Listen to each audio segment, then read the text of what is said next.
오늘 우리에게 주신 하나님의 말씀은 에스겔서 20장 45절에서 49절까지의 말씀입니다. 제목을 다 함께 읽어보겠습니다. 모호한 비유나 들어서 말하는 자가 아니냐. 좀 제목이 이상하죠. 그럴 수밖에 없는 게 오늘 우리에게 주신 하나님의 말씀 본문 가운데 이런 말이 나오기 때문입니다. 내가 이르되 아하 주 여호와여 49절입니다. 그들이 나를 가르쳐 말하기를 다 같이 읽겠습니다. 그는 비유로 말하는 자가 아니냐 하나이다 하니라. 표준 세번역으로 다 함께 읽어보겠습니다. 내가 아뢰었다. 주 하나님 그들은 저를 가르쳐 말하기를 모호한 비유나 들어서 말하는 사람이라고 합니다. 아멘. 이것은 에스겔 선지자가 말씀을 선포하니까 사람들이 그 말씀을 듣고 에스겔에게 했던 말을 하나님 앞에 고자질하는 이야기입니다. 그렇게 하나님과 대화하고 있습니다. 기도하면서 이렇게 하소연하고 있습니다. 이런 말이 무슨 뜻이길래 그들이 했던 말이 그렇게 마음속에 사무쳐서 잊혀지지도 못하고 하나님 앞에 그대로 전달할까요? 여러분도 마음속에 10년, 20년이 지나도 안 잊혀지는 말들이 있죠. 특히 부부싸움 할 때 그런 얘기 많이 합니다. 정말 옛날 고리적 때 얘기를 끄집어내서 싸우는 경우 많습니다. 안 잊혀집니다. 왜 이렇게 섭섭한지요? 사실 그런 것들은 다 풀어져야지만 해결되는 겁니다. 어떤 말이기 때문에 그랬을까요? 그것도 기도하는 시간에 하나님 앞에 여러분이 기도하면 보통 어떻게 합니까? 그래도 거룩한 언어를 씁니다. 그런데도 불구하고 이 말을 하나님께 전달하는 이 에스겔의 마음은 어땠을까요? 또 이것을 듣는 하나님의 마음은 어떠셨을까요? 그 전에 있었던 이야기가 이렇습니다. 에스겔서 20장 45절 여호와의 말씀이 또 내게 임하여 이르시되 인자야 너는 얼굴을 남으로 향하라. 남으로 향하여 소리내어 남쪽의 숲을 쳐서 예언하라. 제가 에스겔서의 특징을 중에 여러 가지를 말씀을 드렸는데 그 중에 하나가 이런 것들이 있다고 그랬습니다. 예언하는 그 대상을 향해서 얼굴을 향해서 예언하는 경우도 있고요. 또는 동서남북을 지칭해서 예언하는 경우가 있고 또 산을 향해서 예언하는 경우도 있다고 말씀을 드렸습니다. 여기서도 마찬가지로 얼굴을 남으로 향해서 그리고 남으로 향해서 남쪽의 숲을 치면서 이야기를 하라는 겁니다. 여기서 친다라는 것은 표준 세번역은 남쪽 네겝의 숲을 규탄하여 예언하여라 라고 이야기합니다. 규탄하면서 꾸짖으면서 폭로하면서 예언합니다. 사실 히브리어로 네겝이라는 것은 남유다 남쪽에 있었던 이 숲을 이야기하는 게 아니라 숲이 없는 광야 쪽을 이야기합니다.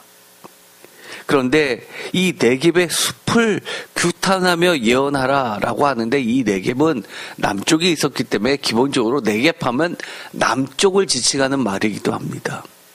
네겝의 숲이라고 하는 것은 그야말로 남쪽에 있는 모든 것을 지칭한다고 할 수 있습니다. 다 없는 광야가 있는데 그 중에 숲마저도 사라지면 이 남쪽 네겝은 그야말로 죽음의 땅이 돼버리고 맙니다. 많은 이 중동의 상인들은 낙타를 타고 먼 여행을 갑니다. 그런데 숲이 없다는 것은 물도 없다는 얘기죠. 사막이라는 이야기입니다. 아무도 건널 수 없는 사막이 돼버리고 맙니다. 그러면서 그 내용을 보면 남쪽의 숲에게 이르기를 여호와의 말씀을 들을지어다 주 여호와께서 이같이 말씀하셨느니라 내가 너희 가운데 불을 일으켜 모든 푸른 나무와 모든 마른 나무를 없애리니 맹렬한 불꽃이 꺼지지 아니하고 남에서 북까지 모든 얼굴이 그슬르치리라. 네겝의 그 숲에서 벌어지던 일, 얼마나 이들이 푸른 나무를 보면 신성시했겠습니까? 남유다의 높은 산에 있는 그 숲에도 우상이 있었는데 메마른 사방천지에 숲이 있는 그곳은 우상 숭배의 온상이 됐겠죠. 마치 그들은 모든 죽음을 뚫고 일어서는 부활을 상징하는 듯한 생명이 있는 곳이라고 믿었을 수도 있습니다. 그들의 소망을 투영한 거죠. 우상이 원래 그렇습니다. 정말 바라는 것을 정해놓고 그것을 향해서 경배하면 나도 그렇게 될 줄 아는 겁니다. 이런 모습들이 현대에도 그대로 남아있죠. 사업이 잘 안 되면 우상을 향해서 빕니다. 내 사업이 다시금 살아나기를 바라죠. 건강을 잃으면 또 우상에게 빕니다. 48절 혈기 있는 모든 자는 나 여호와가 그 불을 일으킨 줄을 알리니 그것이 꺼지지 아니하리라 하셨다 하라 하시기로. 혈기 있는 모든 자라는 것은 표준세 번역은 육체를 지닌 모든 사람이라고 이야기합니다. 육체를 지닌 모든 사람이 불이 났는데 뜨겁다 보니까 갑자기 불꽃이 일어나서 불이 일어났구나라고 생각하는 것이 아니라 주님께서 하나님께서 그 불을 일으켰구나라고 알게 된다는 겁니다. 자연 현상이 아니라 하나님이 심판하셨다라고 알게 된다는 겁니다. 그 불은 절대로 꺼지지 않아서 남쪽에서 북쪽까지를 모두 태우는데 얼마나 강렬하게 태우냐면 그것을 쳐다본 모든 얼굴이 거먹게 시커멓게 그슬린다고 한다는 겁니다. 그렇게 하라는 건 그렇게 예언하라는 겁니다. 그런데 그 얘기를 듣자마자 에스겔이 하나님 앞에 이렇게 이야기합니다. 표준세 번역으로 읽어보겠습니다. 내가 아뢰었다.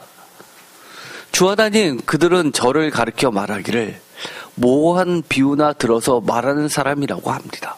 이게 무슨 말입니까? 하나님께서 임하셔서 이렇게 선포하라고 했더니만 그 내용을 듣자마자 말씀을 전하는 게 아니라 네라고 하는 것이 아니라 이렇게 답변한다는 겁니다.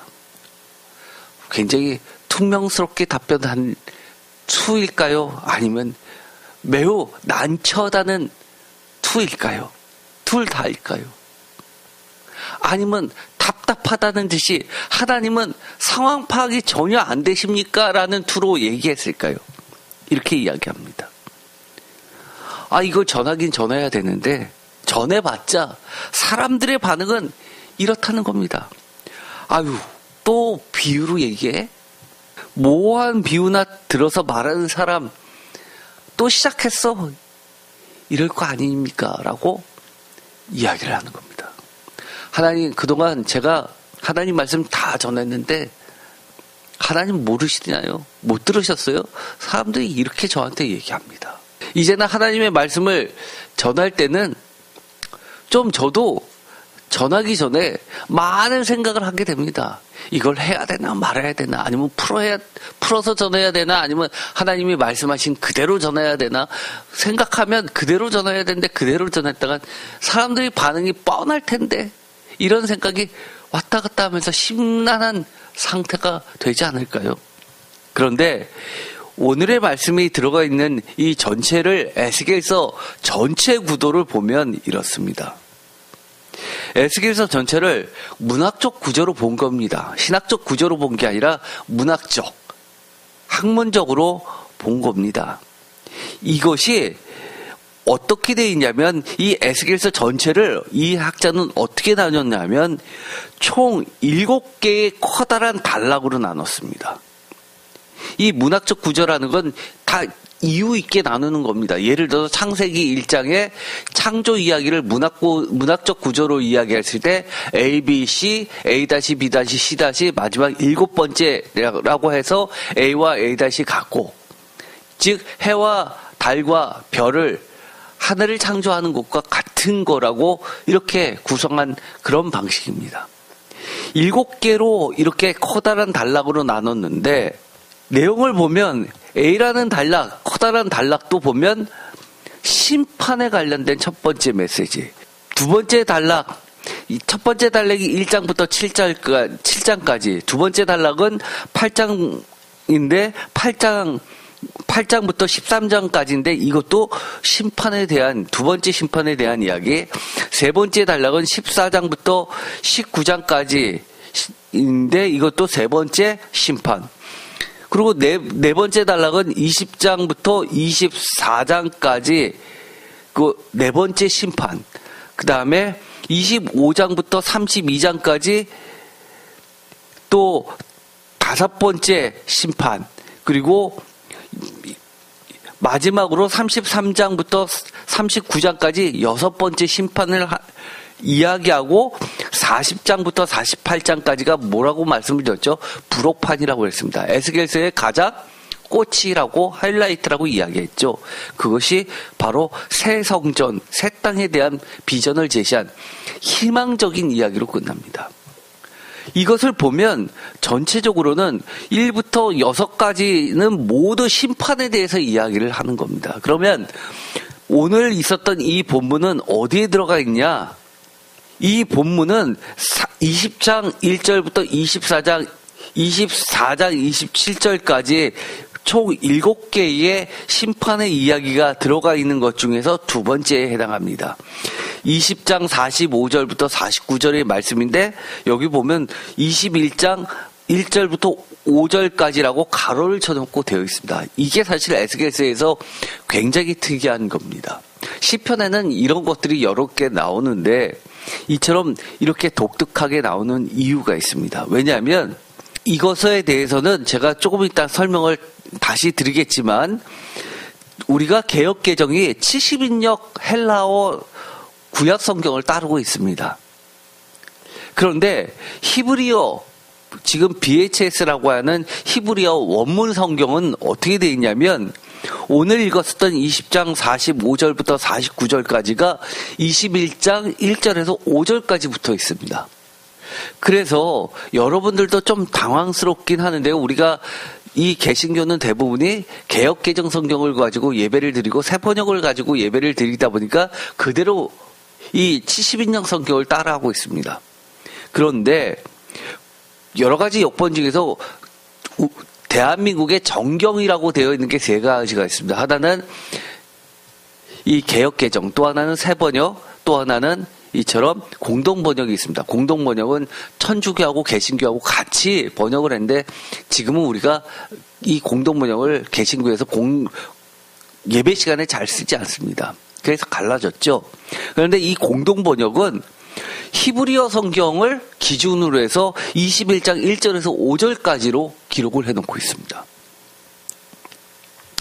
그래서 이것을 보면 에스겔서 전체는 총 6개의 심판, 즉 창조된 피조물로서의 온 세상의 심판을 이야기하고 마지막 7번째 마치 안식일처럼 성전을 이야기하면서 완전하고도 온전한 완전수 7을 이용해서 완전한 안식, 즉 회복을 이야기하는 미래에 완성된 하나님의 새 성전 참된 안식을 마지막 단락에다 넣고 있습니다. 그런데 이것 중에서 우리가 이 오늘의 본문이 들어가 있는 것은 이 네 번째 심판 중에서 두 번째 단락 중에 있는 겁니다. 그래서 우리가 성경을 읽어보면 개역개정하고 표준세 번역을 할 때는 이 49절이 있는데 문제는 공동번역을 찾아보면 예를 들어서 이 다번역 성경 같은 거 인터넷에 있죠. 많이들 사람들이 봅니다. 거기 보면 이 49절이 없습니다. 공동번역은요. 찾아보면 21장 5절에 들어가 있습니다. 어떻게 되어 있는지 다 같이 읽겠습니다. 내가 주 야훼여 그러지 않아도 사람들은 저를 보고 비꼬는 말밖에 할 줄 모르는 놈이라고 합니다 하고 외치니 이렇게 번역을 해 두었습니다. 오늘의 본문 공동 번역으로 하면 21장 1절부터 5절까지는 어디에 포함을 시키냐면 이 뒤에 나오는 21장부터 개역 성경 21장부터는 여러 가지 비유들이 쭉 나오게 되는데 그것에 서론격으로 이 본문을 집어넣고 있다는 겁니다. 어쨌든 간에 그 정도로 이 부분은 중요한 부분입니다. 서론이라는 게 뭔가요?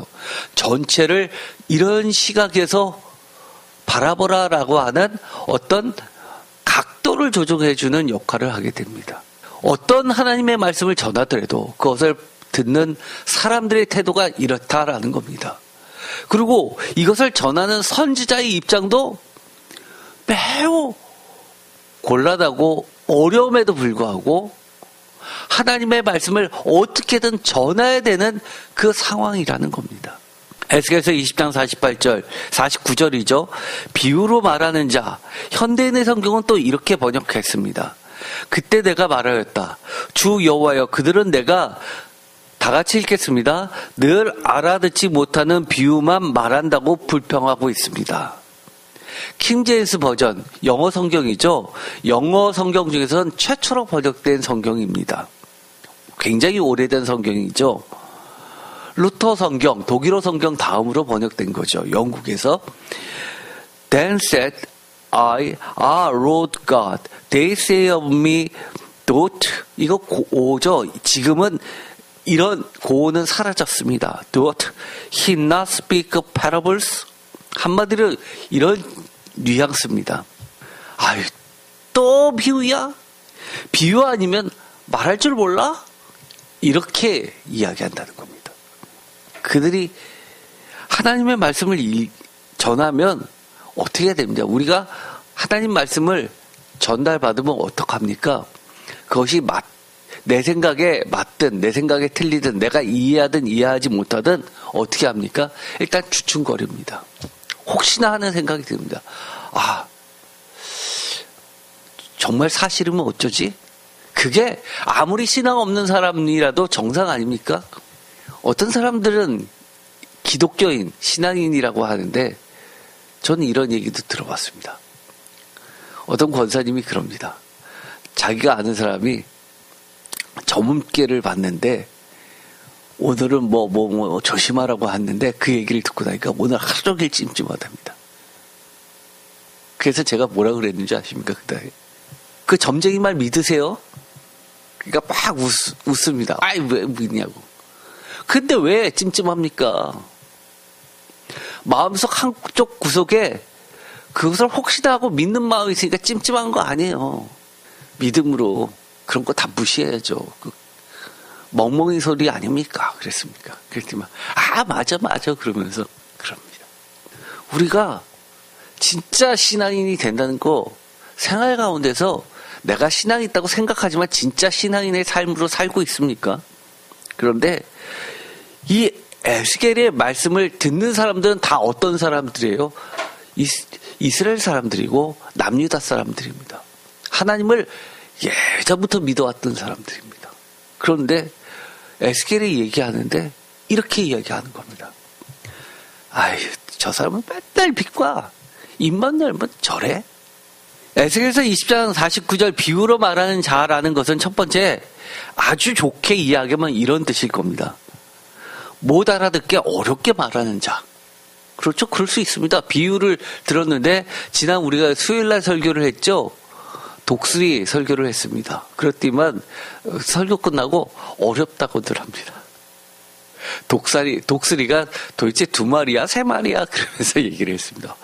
그럴 수 있습니다. 비유로 이야기하면 어려울 수 있습니다. 심지어 예수님께서 씨 뿌리는 자의 비유를 들어서 말씀을 하니까 제자들이 못 알아듣고 예수님께 물으니까 예수님이 그거를 풀이해서 설명을 해줍니다. 비유는 못 알아들을 수 있습니다. 어려울 수 있습니다. 그런데 두 번째 이런 반응도 있습니다. 현실적이지 못해 무슨 소리인지 알아들을 수가 없고 이해가 안 가. 어려운 얘기가 아닌데도 불구하고 이거는 현실적으로 안 맞아. 그런데 지금 우리는 현실 속에 살고 있으니까 이게 매칭이 안 되다 보니까 이해가 안 간다고 이야기할 수 있습니다. 예를 들어서 이런 겁니다. 아이, 저 네개 남쪽에서 숲이 다 탄다. 그리고 사람의 얼굴이 그슬리게 된다? 아유, 불이 나봤자 어떻게 그렇게 돼? 그것도 남에서부터 북까지 전부? 아이, 말도 안 돼. 현실적이잖아. 그건 뭔 소리야. 무슨 공상과학 영화도 아니고 이게 무슨 소리야. 그럴 수 있다는 겁니다. 그런데 공동번역대로라면 어떤 뉘앙스냐. 사실 공동번역은요, 많은 학자들이 공통적으로 얘기하는데 직역을 아니라 의역을 하다 보니까 단점은 있습니다. 그런데 장점은 뭐냐면 번역을 한국 사람들이 이해하기 가장 쉽게 본 뜻의 의도대로 아름답게 번역한 걸로 유명합니다. 전 세계적으로 그렇습니다. 그래서 그 의도를 가장 잘 살리면 세 번째는 진짜 그런 일이 있겠나 싶을 정도로 횡설수설하게 이야기한다는 겁니다. 뭐 이게 좀 논리적으로 쫙 얘기가 강하면 좀 어려워도 그렇게 생각을 해볼 텐데 이런 말 했다 저런 말 했다 정말 횡설수설해. 진짜 그래?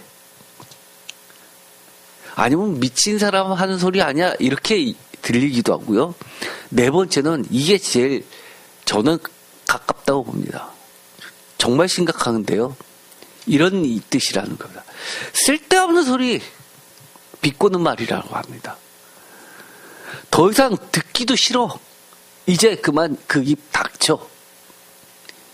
이런 뉘앙스라는 겁니다.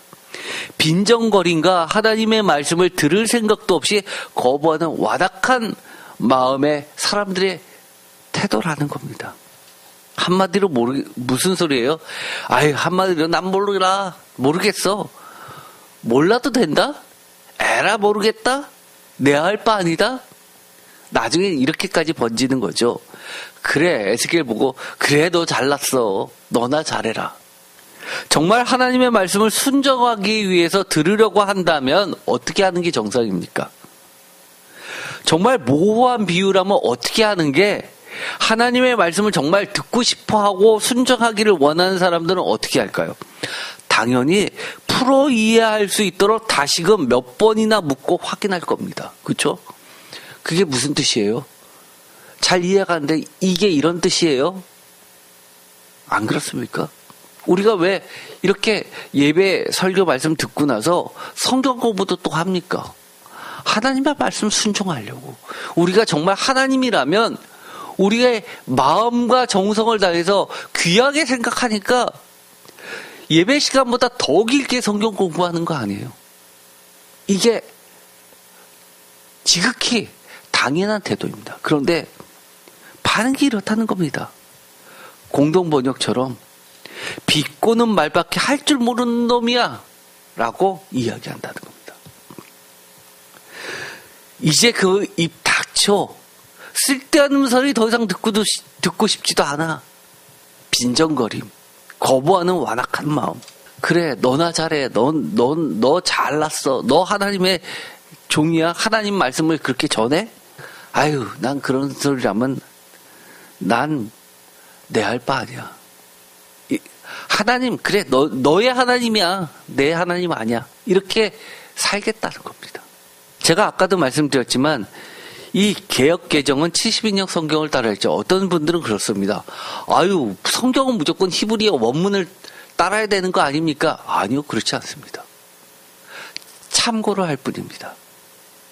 왜냐하면 예수님 시대 때도 예수님은 어떤 성경을 준용을 하셨냐면 72년 성경입니다. 성경은요, 히브리어 원문만 성경이 아니라 72년 성경도 하나님이 인정하신 성경입니다. 헬라어로 기록된 구약 성경입니다. 그래서 대표적으로 우리나라 개역 개정을 보면요, 맨 끝이 뭘로 끝나죠? 맨 끝이 뭘로 끝납니까? 구약 성경이 말라기로 끝나죠. 히브리 성경은 말라기로 안 끝납니다. 역대기로 끝납니다.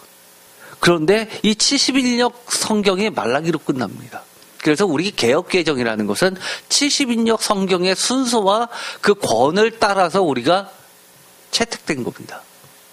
그렇기 때문에 이 개역개정이 이렇게 70인역 성경을 따라서 오늘의 말씀이 구성되어 있고, 공동번역을 하면서 사실 공동번역을 만들 때 개신교 쪽이나 천주교 쪽이나 그 당시만 해도 이 헬라어나 히브리어에 능통한 신학자들이 배출이 된 상태였기 때문에 그들이 원문의 히브리 성경이나 헬라어 성경을 보다 충실하게 번역을 하자라고 해서 크게 결단해서 이 히브리 성경대로 번역을 한 겁니다. 그러나 지금은 받아들이지 않죠. 여기 70인역 성경을 보면 에제키엘 해가지고 되어 있는데 여기 보면 그 밑이 21장 전에 70인역 성경은 49절이 분명히 20장 49절이 있죠. 그런데 히브리어 성경을 보면 오른쪽부터 가는데요. 21장 되었는데 그 바로 전에가 44절로 끝나는 걸로 되어 있습니다. 즉 21장 1절부터 5절까지는 70인역 성경의 오늘의 본문 말씀처럼 이 본문이 바로 44절부터 49절까지가 바로 70인역 성경에는 20장으로 되어 있는 겁니다. 그런데 하나님의 심판, 이 이야기는요, 처음 하는 이야기가 아닙니다. 사실 오늘 있었던 이 말씀은 하나님께서 조상 때부터 하시던 말씀입니다. 늘 하시던 말씀이었다는 겁니다. 하나님의 심판이 땅 이 끝에서 저 끝까지 임할 것이라고 조상 때부터 경고하던 말씀입니다. 남쪽 끝에서부터 북쪽 끝이나 이 땅 이 끝에서 저 끝까지나 다 같은 이야기입니다. 신명기 28장 64절. 여호와께서 너를 땅 이 끝에서 저 끝까지 만민 중에 흩으시리니 내가 그곳에서 너와 내 조상들이 알지 못하던 목석 우상을 섬길 것이라.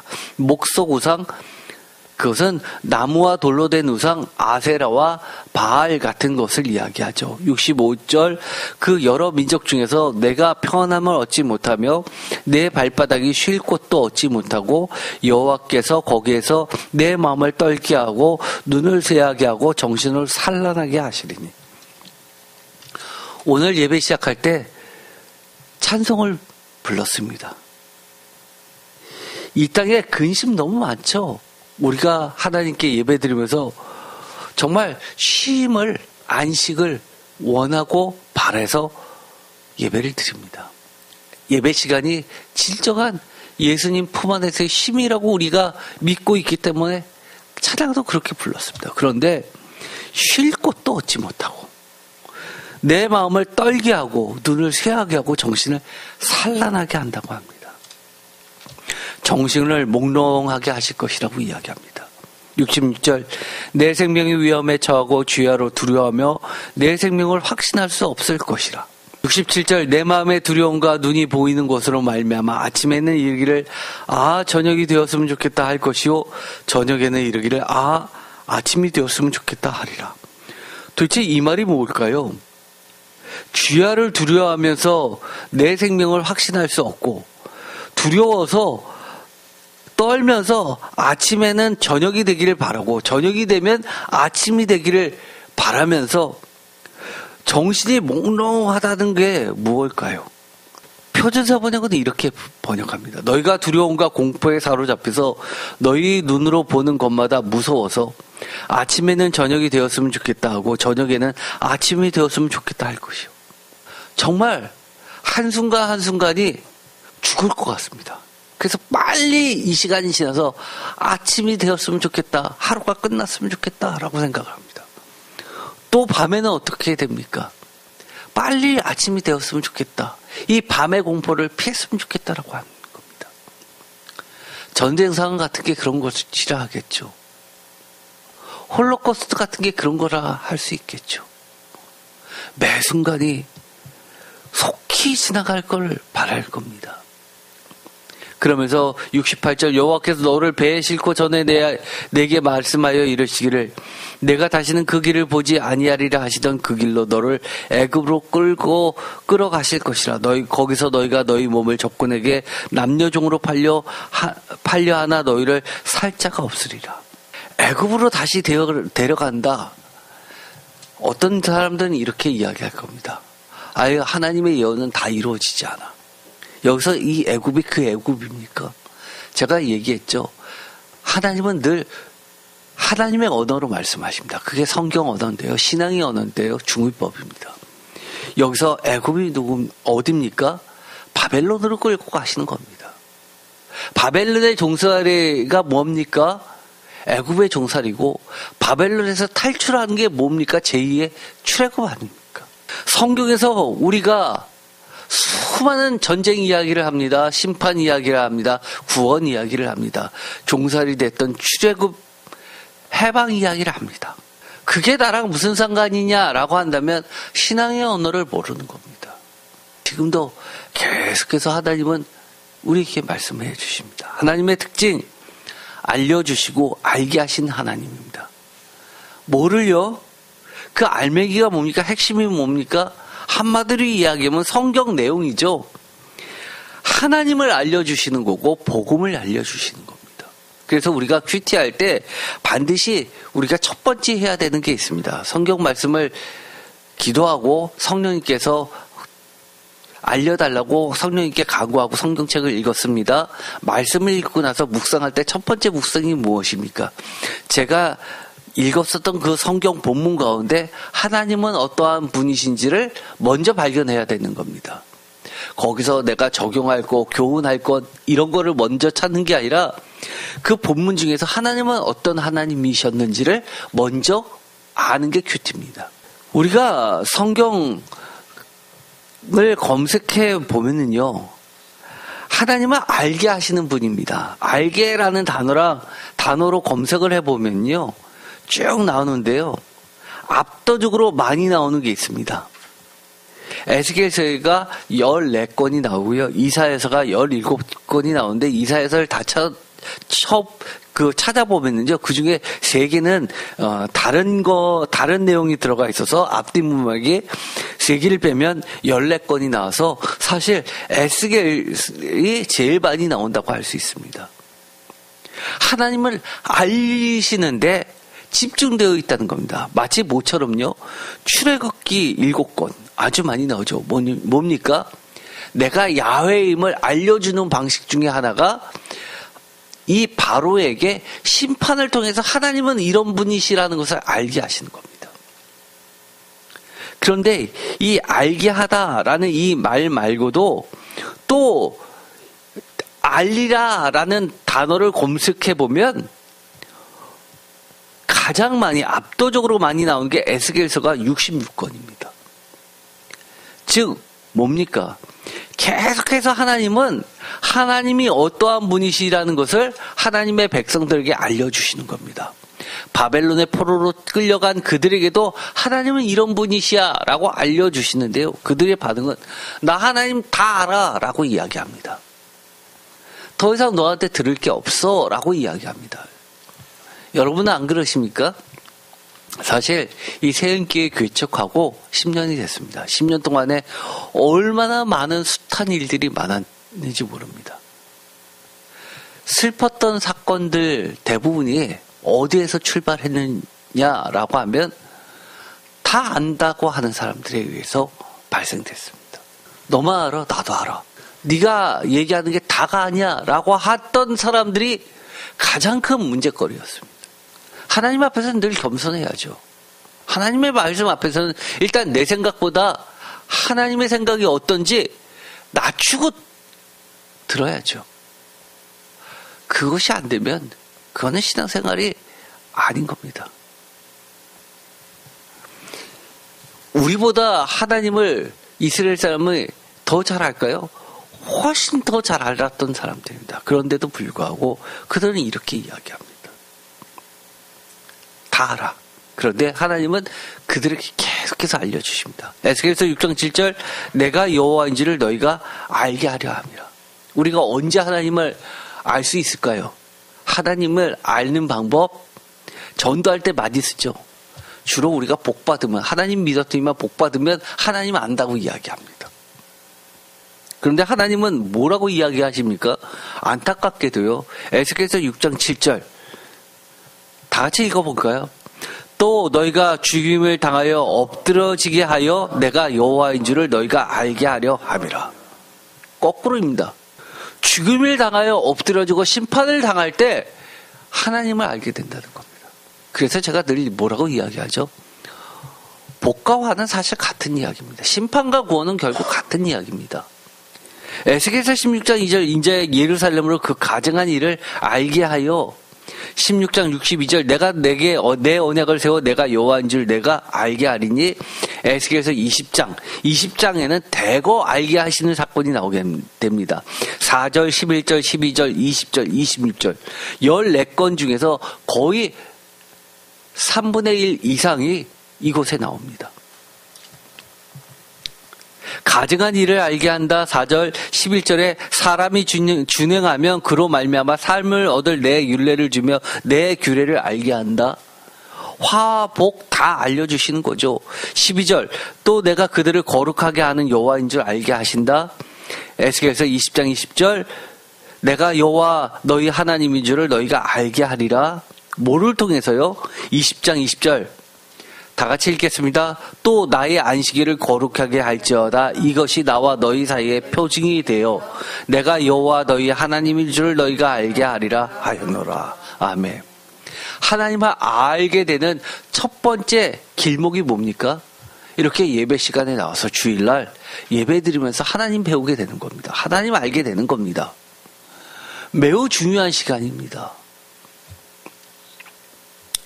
그 예배를 통해서 뭐를 우리가 얻는 겁니까?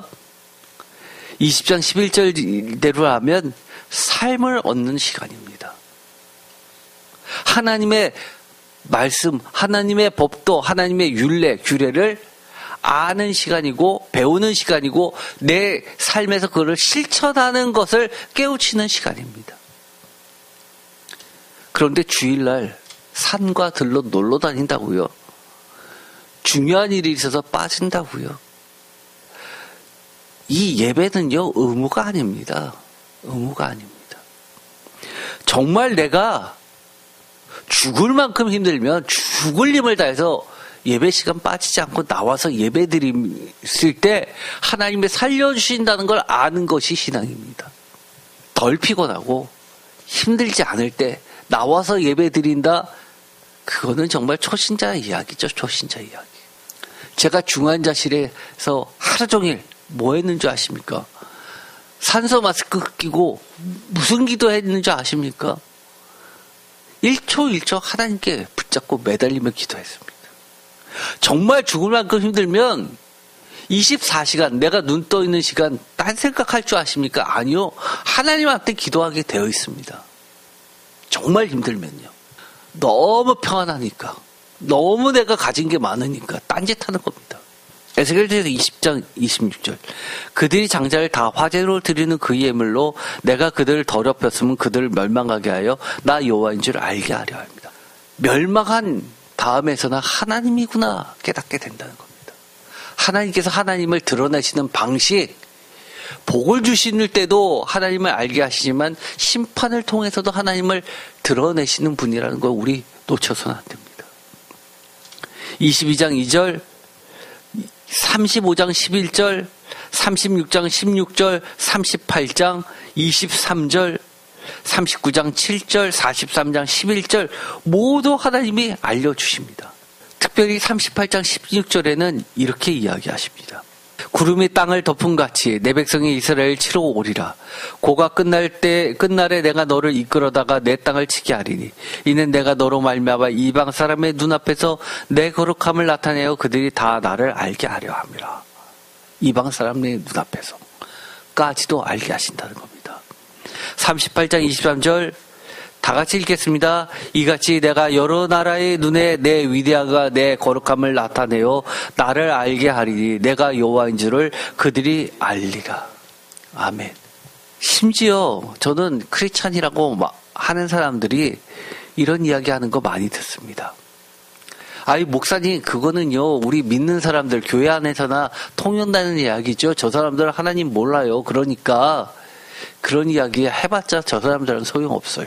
사람들은요 좋은 게 좋은 거다라고 생각하지 목사님처럼 그렇게 생각 절대 안 해요. 그러니 하지 맙시다. 그래서 제가 얘기했습니다. 집사님 아니세요? 하나님이 하지 말라는 거는요. 하나님을 믿든 안 믿든 상관없어요. 우리는 하나님의 뜻이 이것이다라고 계속해서 외쳐야 되는 존재들입니다. 라고 말씀을 드렸습니다. 하나님은요. 믿는 사람들 교회 안에서만 계시는 줄 아십니까? 착각들 하지 마세요. 하나님은요. 하나님 믿든 안 믿든 이방인들도 하나님을 알게 되는 날이 반드시 옵니다. 하나님이 그렇게 만드십니다. 억지로라도 심지어 생명을 뺏으면서까지도 그렇게 하십니다. 에스겔서 39장 7절 내가 내 거룩한 이름을 내 백성 이스라엘 가운데 알게 하여 다시는 내 거룩한 이름을 더럽히지 아니하게 하리니 내가 여호와 곧 이스라엘의 거룩한 주를 민족들이 알리라 하라. 민족들이요 하나님의 거룩함을 아는 순간 하나님 믿게끔 되어 있습니다. 에스겔서 43장 11절 만일 그들이 자기의 행한 모든 일을 부끄러워하거든 너는 이 성전의 제도와 구조와 그 출입하는 곳과 그 모든 형상을 보이며 그 모든 규례와 그 모든 법도와 그 모든 율례를 알게 하고 그 목전에 그것을 써서 그들로 그 모든 법도와 그 모든 규례를 지켜 행하게 하라. 우리의 역할이 이런 겁니다. 목사님의 역할이 이런 거라고 하는 게 아니에요. 하나님을 믿는 신앙인들 모두는 이런 일을 하는 겁니다. 이사야서에서도 비슷한 말씀을 많이 하십니다. 이사야서 37장 20절 우리 하나님 여호와여 이제 우리를 그의 손에서 구원하사 천하만국이 주만이 여호와이신 줄을 알게 하옵소서. 하나님께서 그의 백성들을 구출해 내실 때 그들이 어서 가세요라고 내줍니까? 출애굽할 때 그랬습니까? 세상이 여러분이 뺏긴 것을 잘못했어. 그건 잘못이야. 그러니 다시 돌려줘라고 할 때 그냥 돌려줍니까? 전쟁치들이 결국은 소송을 하든 형사 사건으로 그들이 패하든 어떻게 하든 전쟁을 치르듯이 그렇게 빼내는 겁니다. 그들은요. 그들이 패하고 나서야 하나님의 뜻을 이양하게 됩니다. 우리를 그의 손에서 구원하사 천하만국이 주만이 여호와신 줄 알게 하옵소서라고 기도했고 하나님이 그렇게 천하만국이 주만이 여호와신 줄을 알게 하시는 방법은 우리를 승리하게 하시고 악한 자들을 패하게 하시고 멸절을 하심으로써 알게 하시는 겁니다. 그들도 복받아서 우리도 복받고 너무 여유 있어서 그래 너희들 거 그래 더 물어 더 줄게 그래 괜찮아 라고 그렇게 될 줄 아십니까? 세상이요. 천만의 착각들 하지 마세요. 영적인 싸움은 그런 게 아닙니다. 그렇게 베푸는 곳은요 교회밖에 없습니다. 신앙인들 뿐이 없습니다. 하나님 말씀에 가난한 자 억울한 자 풀어주고 나눠주라고 하니까 하나님 말씀 때문에 그렇게 하는 거지 하나님 말씀 없으면 선은 없습니다. 이사야서 38장 19절 오직 산자 곧 산자는 오늘 내가 하는 것과 같이 주께 감사하며 주의 신세를 아버지가 그 자녀에게 알게 하리이다. 아멘. 아버지가 그의 자녀에게 알게 하리이다. 쉽지 않죠? 이것조차도요. 이처럼 하나님은 많은 부분을 어떻게 하시기를 원하시냐 하면 하나님을 먼저 안 자가 진정으로 하나님을 만난 자가 많은 사람들을 하나님을 믿든 안 믿든 하나님을 알리는 겁니다. 알게 되리라, 알리라 이런 말은 너무너무 많아가지고 에스겔서만 해도 66권이라서 오늘은 이것이 중심 내용이 아니기 때문에 여러분들이 다 찾아보시기 바랍니다. 오늘의 중심 내용. 그들은 거부했습니다. 비방했습니다. 비꼬았습니다.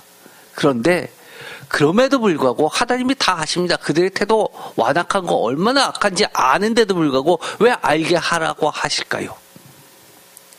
알게 되면 어떻게 되길래 자꾸 알라고 가르쳐 주시고 깨우쳐 주시고 알게 하시는 것입니까? 심지어 우리가 지금까지 봤던 것처럼 죽이는 심판을 통해서라도 그렇게 하시는 걸까요?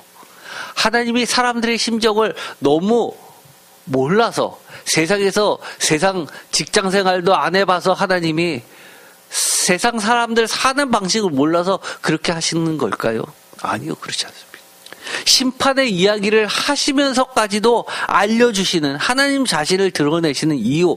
신명기 8장 3절 다 같이 읽겠습니다. 너를 낮추시며 너를 줄이게 하시며 또 너도 알지 못하며 내 조상들도 알지 못하던 만나를 내게 먹이신 것은 사람이 떡으로만 사는 것이 아니요 여호와의 입에서 나오는 모든 말씀으로 사는 줄을 내가 알게 하려 하심이니라. 아멘. 이겁니다. 왜 알게 하세요? 여호와의 입에서 나오는 모든 말씀으로 사는 줄을 알게 하시기 위해서입니다. 진짜 너희들이 생명이 있게 하시기 위해서입니다. 사는 방법을 가르쳐 주시기 위해 하시는 겁니다. 이 말씀 어디서 많이 들어보셨죠? 어디서 많이 들어보셨죠? 너무너무 유명한 말씀이다. 예수님께서 3가지 시험을 당하셨습니다. 그때 이 말씀으로 승리하십니다. 마태복음 4장 4절 다 같이 읽겠습니다. 예수께서 대답하여 이르시되 기록되었으되 사람이 떡으로만 살 것이 아니요 하나님의 이로부터 나오는 모든 말씀으로 살 것이라 하였느니라 하시니라. 아멘. 왜 이 3가지 시험이 마가복음에는 들어가 있습니까? 없죠. 없는데 마태복음에 처음 등장을 하고 누가복음에도 등장을 합니다. 마태복음에서 마태교회에서 주목한 것이 뭐냐면 마가복음에 수많은 이적 이야기가 있는데 하나님의 아들 예수 그리스도의 공생애가 있는데 서론격으로 이것을 넣은 겁니다. 하나님의 아들 예수 그리스도가 수많은 이적을 벌이시면서 공생애 생활을 하신 것은 다 뭐에 대한 본복이라는 겁니까? 이것에 대한 또 다른 실질적인 형태들이라는 겁니다. 바로 하나님의 입으로부터 나오는 모든 말씀이 바로 이런 것들이었구나. 병자를 치유해주는 사건, 이것도 결국 하나님의 말씀이었구나. 오병이어의 기적, 이것도 결국은 하나님의 입으로부터 나오는 모든 말씀으로 사는 것이었구나. 이것을 깨달은 겁니다. 그러자 요한복음에서는 어떻게 했어요? 아예 대놓고 이렇게 이야기합니다. 오병이어의 기적 사건을 먼저 보여주고 그 뒤에 나는 살아있는 떡이다라고 그렇게 선언을 하시면서 이 오병이어의 기적 이야기의 해석을 이 말씀으로 해주십니다. 내 살을 먹는 자만이, 내 피를 마시는 자만이 살 것이다라고 얘기를 해주십니다. 그러자 사람들이 다 이상하다라고 떠나버립니다. 그러자 제자들한테 이렇게 물어보죠. 너희도 떠나려느냐라고 질문하십니다. 에스겔서에서 이야기하는 것처럼 하나님의 말씀으로 얘기했습니다. 비유로 얘기했습니다. 예수님이 이적을 베풀어 주신 건 비유나 마찬가지죠. 그리고 얘기해 주십니다. 내 살과 피를 먹어라라고 하니까 뭐라고 하면서 하나님 사람들이 떠난 거나 마찬가지예요. 아유 무슨 소리인지 모르겠어 하고 떠난 겁니다. 오늘 말씀 이 에스겔이 사람들에게 선포한 것 결국 무슨 얘기를 하는 겁니까? 사는 방법을 가르쳐 주는 겁니다. 심판을 얘기했지만 결국 뭐라는 얘기예요? 너희들이 빨리 하나님께 돌아와서 너희들 살아. 하나님의 말씀을 지키는 게 진짜 사는 거야 라고 사는 방법을 가르쳐 준 겁니다. 그랬더니 사람들이 뭐라고 얘기했냐면 비유로 말하는 자가 아니냐. 모호한 비유나 들어서 말하는 사람이다. 심지어 뭐라고 이야기했습니까? 공동 번역대로 하면 완전히 비꼬면서 비꼬는 말밖에 할 줄 모르는 놈이야 라고 얘기했다는 겁니다. 현대인의 성경은 늘 알아듣지 못하는 비유만 말한다고 불평한다고 이야기합니다. 오늘의 말씀을 다시 한번 생각하면서 우리는 우리 자신을 좀 돌아봤으면 좋겠습니다. 수많은 성경책에 말씀이 있습니다. 어떤 말씀은 내가 굳이 설명을 안 들어도 쏙쏙 이해되고 들어오는 말씀이 있습니다. 어떤 말씀은 참 거북한 말씀이 있고요. 어떤 말씀은 어려운 말씀이 있습니다. 그러면 어떻게 해야 될까요? 어려우면 물어가면서도 하나님 말씀 배워야 됩니다. 듣기 싫어도 하나님께 매달려야죠. 하나님 앞에 바짝 엎드려서 살려달라고 해야죠. 살 길을 보여달라고 해야 되는 겁니다. 우리는 어떤 사람입니까? 에스겔이 이야기하니까 그렇게 너나리라고 와닥한 사람들이 되어서야 되겠습니까? 언제나 하나님 앞에, 늘 하나님의 말씀 앞에 우리 자신을 내려놓고 하나님의 말씀을 수용하고 순종하고 실천하는 자들이 모두 되기를 축원드립니다. 기도하고 마치겠습니다. 하나님의 말씀이 때로는 너무나 어려울 때가 있습니다. 어떨 때는 거북할 때도 있습니다. 어떨 때는 듣기 싫을 때도 있고요. 어떨 때는 현실과 잘 안 맞는, 시대하고는 잘 안 맞는 것 같을 때도 있습니다. 하나님께서 끊임없이 우리에게 알려주시는 그 하나님을 우리가 올바로 알게 하여 주옵소서. 깨닫게 하여 주시옵소서. 하나님의 말씀이 하나하나가 모두 다 나에게 살아있는 말씀이요 생명이 되게 하여 주시옵소서. 예수 그리스도의 이름으로 기도드립니다. 아멘.